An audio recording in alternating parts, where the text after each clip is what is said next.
This week, one of the most controversial pro golfers in the game finally got himself a win at LIV Golf. Do you know who I'm talking about, Gary? Good job, Patrick Reed. Patrick Reed. That's my guy. He would be your guy. You're a big Patrick Reed guy, aren't you? Yeah, I like the villains. He's not a villain. He's had a bad rap over the last few years. There's been some controversial moments that have sort of, I don't know, tainted the perspective of him as a pro, though he's been pretty influential in the golf world. He's got a Masters win.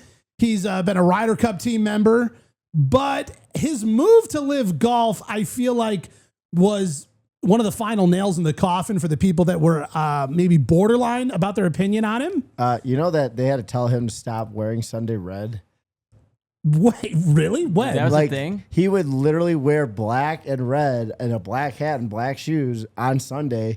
And it's like, listen, you oval-shaped buffoon.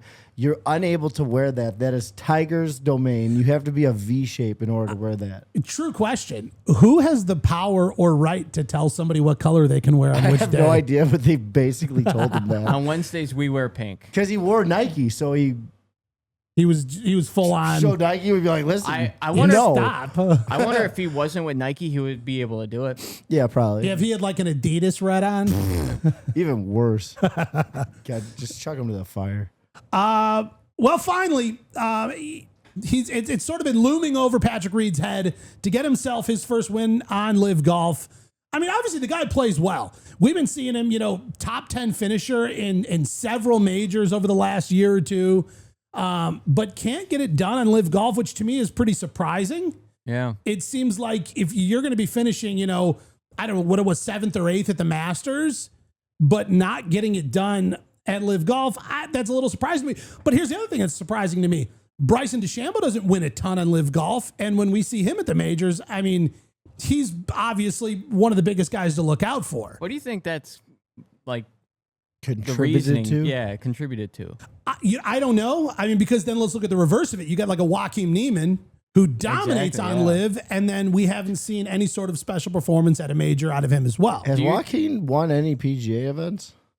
Before he went to LIV, Or at all, period? I don't know. I don't know what his PGA Tour win record was. Do you think it has to do with the courses they play? I don't know. Or maybe the travel? Because it seems like LIV, they're traveling across the world for everything, but not like the latest few. They were in the States, but once that travel and they come back, but let's look at the reverse of it. I mean, you got guys like Justin Rose who don't even live here in the States, and he goes back and forth, or Shane Lowry. So, that's crazy to me. You know what I mean? So I feel like, I don't know. I mean, these guys, their travel isn't like us where they're checking 2 bags at Southwest, you know what I mean, and hoping they got TSA pre-check. He does. Yeah. These guys are obviously getting on gigantic private jets. They don't have to carry a thing. They're brought right to their car that's waiting on the tarmac, and they're brought to some luxury villa that they're staying in for a few days. You don't get that? I get that. No. Generally speaking, what I get is the last row on Spirit Airlines, and I'm trying to shove everything in a backpack so I don't have to pay the extra $12. Or somebody's almost fighting the flight attendant, and you're just like, be quiet, Dan, be quiet. God, listen, when you economy travel, you see a lot. We'll leave it at that. Thank you. But I don't know. I'm not sure, how much travel, is a factor for these guys because they're traveling differently than any of us are familiar with. Oh, yeah. But either way, Patrick Reed has sort of lived this storied life. And as you say, Josh, you like him because he's the villain. It started way back in the day for him. Yeah. He was originally dismissed from the University of Georgia.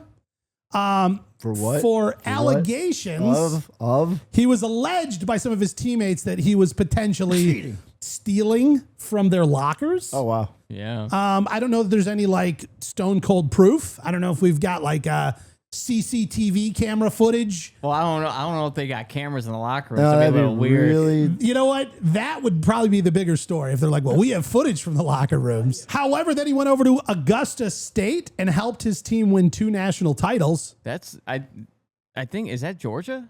That's like the that's college in Georgia. That's the master's school. Yeah. Not really. I wonder though, when he leaves the school, heads over to a neighboring school, helps them win 2 national titles. They go, guys, we'll replace this stuff. Just let him steal a little. Like, come on, we're trying to get some wins here. Yeah, because he won twice, didn't he? Yeah, 2 national titles. Good for him. Goes on, makes his way into the PGA Tour, ends up winning himself a Masters. He's got himself a green jacket. There's the... Where's the Masters photo? I forgot the Masters photo. Good. I got but right in the process, there were some other controversies, and I see you had a photo up there. Medina. Club scoop gate or sand scoop gate. Gate. Let's look at that. Oh, yeah. It's definitely frowned upon. A thing he did. As well as against the rules. Yeah. He had the controversial moment where he was sort of swishing sand away from behind the ball. Now, it was an unfortunate situation because clearly he's hitting out of like an unraked area. You can see his ball is like deep in a footprint. You can almost see the cleat marks. What makes you think you could get away with that with 9 million eyes there? Well, wasn't the controversy that it was considered a waste area? Right, so you're allowed to ground the club. You're just not allowed to improve the lie. Yeah. So right, that is a good point. So the first part of the movement was allowed, where he set the club down, but then doing this like sort of sweeping up the garage movement behind it. His waggles. He was in the correct area, waist area. Yeah. Well, but the albatross was cool. Is that what followed from that shot? No, he shot an albatross. I think either at one of the majors. It was did either at the PGA. Yeah, no? He made a 292-yard 3-wood that rolled in really beautifully. See, so you like him? I like albatrosses. I like albatrosses. Just like Louis in the Masters. That was a beautiful albatross also.